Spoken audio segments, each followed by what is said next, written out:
Hello everybody, this is King Tut here, and welcome to your second C++ tutorial. So before we go into the video, I would like to mention two things. So first thing here is my first video is about 30 minutes long, and I really apologize for that, and I was really inarticulate. So hopefully in the future video I'm more articulate, and hopefully the videos are shorter. The second thing I forgot to mention is what IDE stands for. Uh, so IDE stands for Integrated Development Environment, and as the name suggests, it does three things. It does three things in one software: the writing your code, compiling, and running. It has all these three functionality in one software. All right, so let's get into understanding what each of lines of code does. So this right here, this is a comment. So each line of comments you want to put in, you have to put 2 forward slashes. The compiler doesn't care about these comments. It's only useful when you're trying to document your code, so that way you don't have to find your code and understand what each code does every time you come back to this block or a line of code. So this line here imports your library that comes with C++. It also imports your class that you've made, which I will mention class in a future tutorial. And so the next line here is using namespace standard.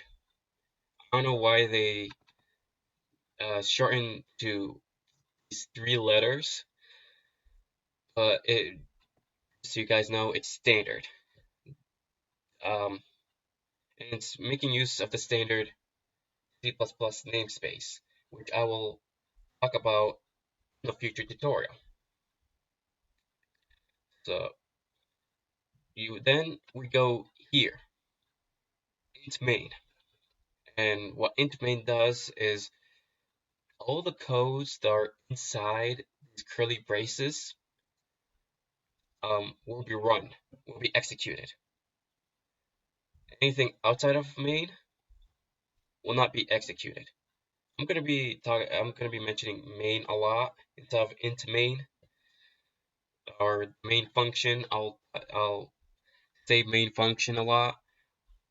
You understand the gist of it, hopefully. So these 2 lines of code are the codes that are inside main. This code here outputs some words into the console,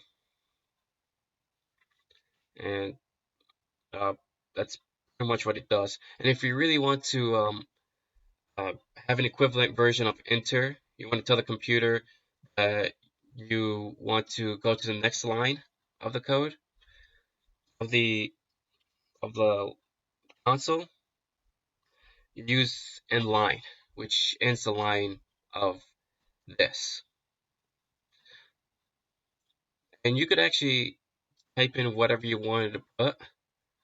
It doesn't really matter as long as it's between these quotation marks, and as long as you have these commands, this exact command.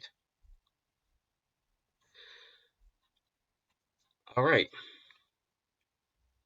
The last line here is return 0.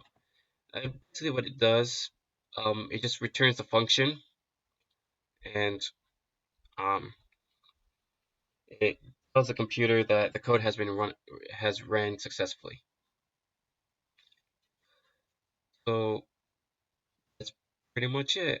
Thank you for watching this video, and I hope to see you in the next video. Bye bye.